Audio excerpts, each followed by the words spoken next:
Hello everyone, welcome to Astrologer Climate Witness tonight. This is poetry night, and I have a good few poems to read about ecological destruction and ecocide and nature and peace. I have some poems by Wendell and some others. So let me begin. An infinite loop. Like a lasso, the end of the world arrives with the showmanship of a noose. The earth reversed. Hot, endless ocean, then land coagulating. Like a scab, there will be nothing to remember us, not the dunes, like an unturned hourglass, not the lakes blooming like a womb, not the shores receding like a hairline, not the glaciers sweating to our warm breath, not our warm breath. The poem is left unfinished. We will have to start again. As wordless algae, silent as stars, nowhere to put our nice clean hands. Do you follow the laws of physics? Will my brain bleed consciousness into a type of heaven? Somewhere a snake introduces the concept of knowledge, the idea of sin, how to swallow one's own tail. Because objects in motion will stay in motion, the wheel is invented. Again and again. The vowel is invented again and again because a mouth wants another mouth. This longing becomes a plot. This plot becomes a lineage. Nothing gets created again and again like the infinity between two mirrors. The sky tears open for a new planet and closes its mouth around a dying star. Something celestial is taking a bow. Something will be borrowed. Something will be blue. Something will burn red hot before it dies with the showmanship of a noose. Like a lasso, the end of the world arrives. An infinite loop.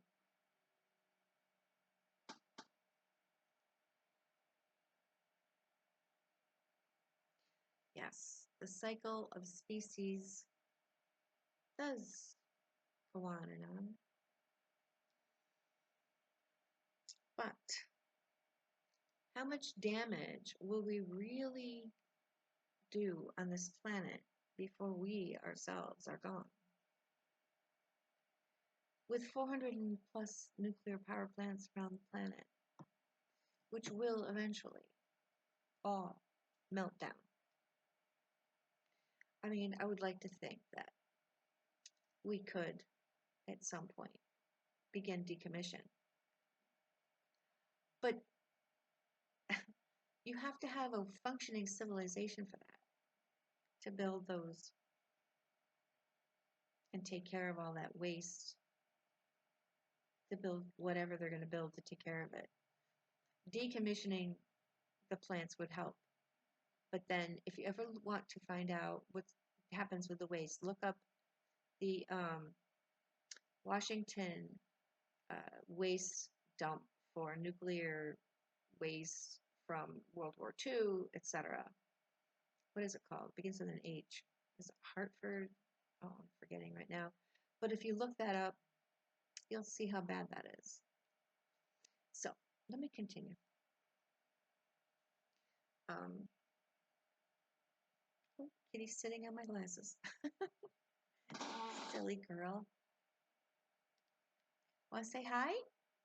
Where's Kitty? Hi. Say hi. Hello. Okay, here we go. AQI 200. I think that's what you call it. Air quality index. Air quality index 200. And the blessings over wine, spice, and candles are followed by grief ritual dedicated to climate. I like emergency room nurses detached from loss felt little registering this new notch cut from the great global tree Only in September did it hit me, my anxiety building until grief became a relief, and I collapsed in a quiet construction zone at Junction and 75, the smell of diesel sharp in my nose. Kids on scooters making music nearby. Lauren said, "Everything is everything," and so is my anguish at the wildfires, inseparable from that of not asking for forgiveness sooner, or arriving at the park unprepared. Protest speeches call for quixotic cooperation, yet our microcosms seem to reflect the broader bad more often than not, the sour side of Adrian's fractals. Remember, though, thoughts derived from feeling, unhappy assessments themselves inseparable from the vagaries of the limbic system. The revolution will not be brought to you by Xerox, Gil said, but Xanax is probably helping us through. Write yet another day in the settler colony, code red, the zenith of everything, ever ahead.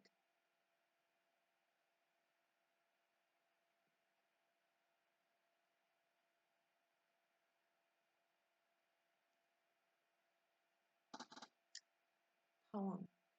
Planted. My home is the soil I carry with me, the dirt I made myself from the food I didn't finish, cut ends that didn't go into soup, fruit that molded too soon.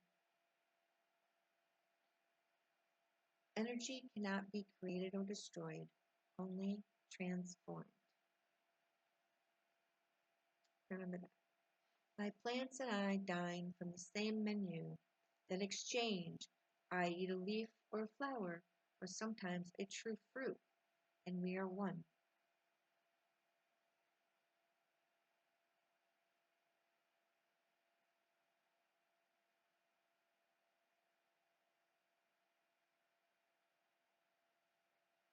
This one's from Wendell.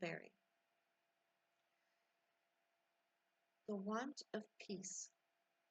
All goes back to the earth, and so I do not desire pride of excess or power, but the contentments made by men who have had little, the fisherman's silence, receiving the river's grace, the gardener's musing on rose. I lack the peace of simpler things, I am never wholly in place. I find no peace or grace. We sell the world to buy fire, and our way lighted by burning men, and that has bent my mind and made me think of darkness and wish for the dumb life of roots.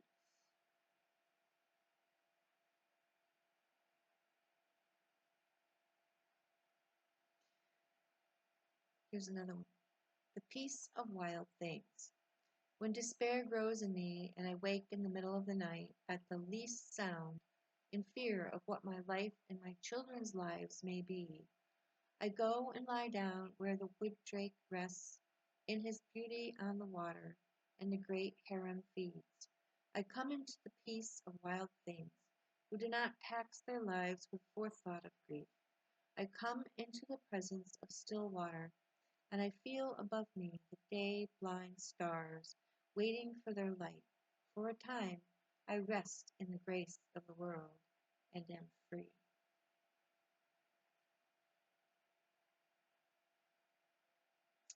And there's a couple more.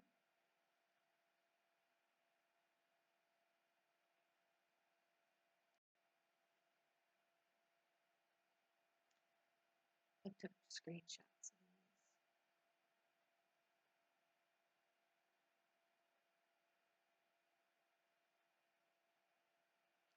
Let's see.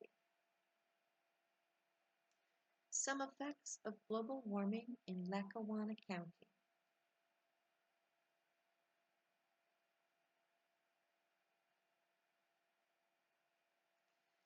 The maples sweat now out of season, buds pop eyes in wintry bushes. As the birds arrive, not having checked the calendars or clocks, they scramble in the frosts for seeds, while underground a sobbing starts in roots and tubers. Ice cracks easily along the bank, It slides in gullies where a bear, still groggy, steps through the coiled wire of the weeds. Kids in t-shirts run to school, unaware that summer is a long way off. Their teachers flirt with off-the-wall assignments, drum their fingers on the sweaty desktops. As for me, my heart leaps high. A deer escaping from the crosshairs, skipping over barely frozen water as the surface bends and splinters underfoot. Warm weather too early in Lackawanna County.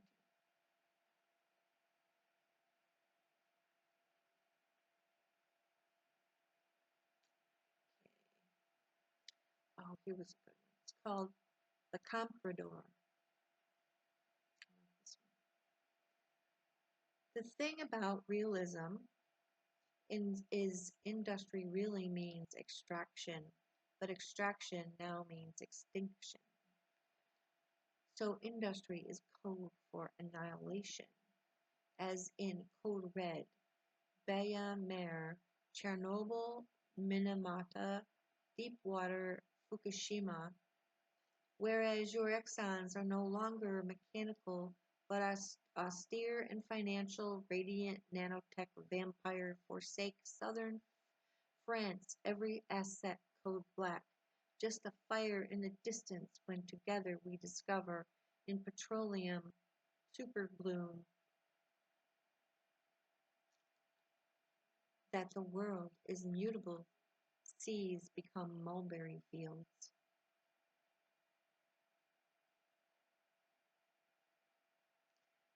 Let's see.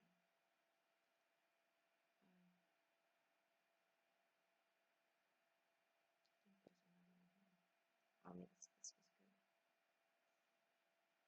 I think that's the whole thing.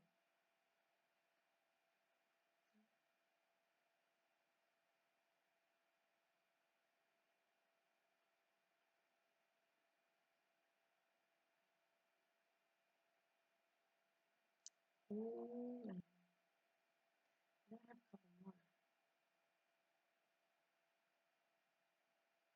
Okay, thank.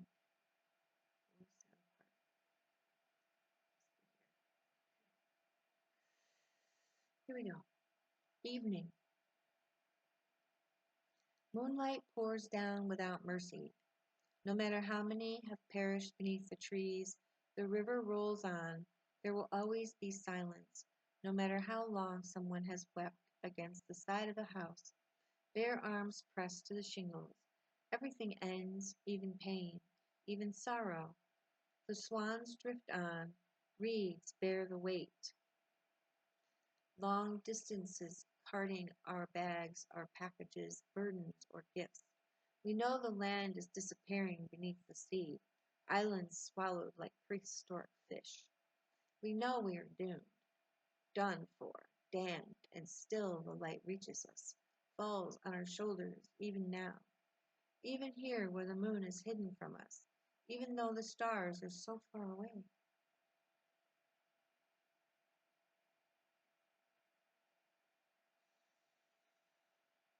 Okay. Um, I think now I might go ahead and read this article that I found. Um, some people might be surprised, but this is happening in a lot of ways about a lot of things.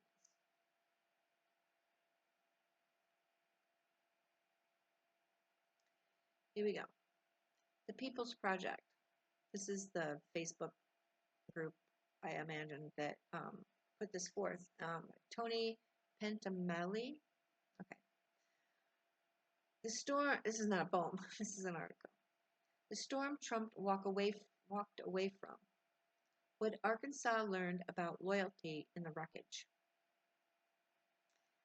By Tony Pentimalli. When the skies opened over Arkansas on March 14th to the 15th, 2025, the damage was swift and unforgiving. 14 confirmed tornadoes ripped across the state. 3 people died. Homes were reduced to splinters. Communities lost power, shelter, and safety. By the time the winds died down, the devastation covered 10 counties and left over $110 million in damages. And then the second disaster struck. Donald Trump said no. Despite a formal request from Governor Sarah Huckabee Sanders for a major disaster declaration, the Trump administration denied Arkansas the federal aid it desperately needed. The official FEMA justification: the damage wasn't severe enough to overwhelm state and local resources. Let that sink in. Entire neighborhoods leveled, lives lost, and federal government, led by the man Arkansas helped to elect twice, walked away. Governor Saunders, who once called Trump the most effective president of our lifetime, now finds herself in a new position, publicly begging for help. In her own words, the sheer magnitude of this event resulted in overwhelming amounts of debris, widespread destruction to homes and businesses, the tragic loss of 3 lives, and injuries to many others. Even her appeal letter couldn't sway Trump's FEMA, and while the denial may look like bureaucratic indifference, we've seen this movie before. In Trump's world, disaster relief is not about need, it's about loyalty, political calculation, retribution. And you'd have thought that she was loyal enough that he would help, but who knows with him. When California burned, Trump mocked the state's forest management and threatened to withhold aid. When Hurricane Maria flattened Puerto Rico, he delayed help, slandered local officials, and threw paper towels while people died.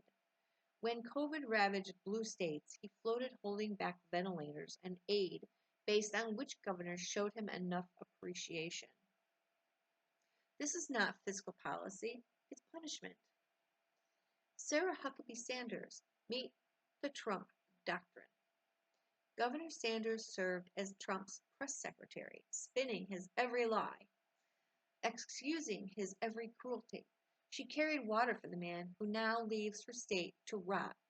She learned the hard way, what many have come to realize too late. Trump doesn't have allies, he has tools. And when he's done using you, he discards you. This should be a moment of reckoning. For Sanders, yes, but for every Republican who has treated Trump like an untouchable demigod while he's turned the federal government into a weapon of political revenge. Even Arkansas isn't safe. Local officials are begging for relief. In Wine, Arizona, one of the towns hit hardest, Mayor Jennifer Hobbs put it bluntly. We are still cleaning up the debris. We are still trying to help our residents find housing. We need help. We can't do this alone. But alone they remain. Senator Tom Cotton and John Boozman, alongside Arkansas's congressional delegation, have all urged the administration to reconsider. And yet silence. No revised offer. No second look. No acknowledgement from the president they helped return him to power. What kind of leader punishes his own voters when they're buried under rubble? Disaster relief is not a loyalty test. Arkansas wasn't asking for special treatment. The March 2025 tornado outbreak qualifies by every standard FEMA has used in past disasters. Similar levels of damage in other states, often blue ones, have triggered federal assistance almost immediately. The difference now is not the storm, it's the man in power. And under Trump's second term, the message is clear. If your state doesn't flatter him, it suffers. If your local officials don't kiss the ring, your town doesn't get help. If your governor isn't useful anymore, your people become collateral damage. The message to America is chilling. This is bigger than Arkansas. This is about whether any of us, anywhere, can count on our government to show up when it matters. Because if the answer depends on who's in office and whether you have praised them enough on Fox News, we're not a republic anymore. We're hostages. The storm has passed, but the warning remains. This is the future Trump offers. Loyalty above law, cruelty above care, power above people. He's not just refusing aid. He's making an example. And Arkansas, loyal as ever, is learning what loyalty gets you when the man in charge has no soul. The tornadoes were natural disasters. What Trump did after was deliberate. So, what do we think about that? He's also cut off FEMA helping North Carolina anymore. The situation is not finished, and this is what we have to look forward to. It's not just that climate change is becoming extremely more severe. It's not just that planetary overshoot will continue to the detriment of our species and all other species. It is that now the political layer on top, which was bad enough to begin with, don't think I am praising those before he came, because they were in a bubble. In a bubble. Oh, sure. A lot of them were like, oh, we have to do cap and trade. We have to, minimize, I don't know, do recycling and clean up the parks or clean up, pollution minimally. Let's make carbon cap and trade, carbon cap and sequester, or whatever. It was tweaking around the edges. If you'd ever said degrowth to any of them, they would have had a heart attack. But Trump, the layer of political ignorance, ineffectiveness, and cruelty is only adding to things happening even faster.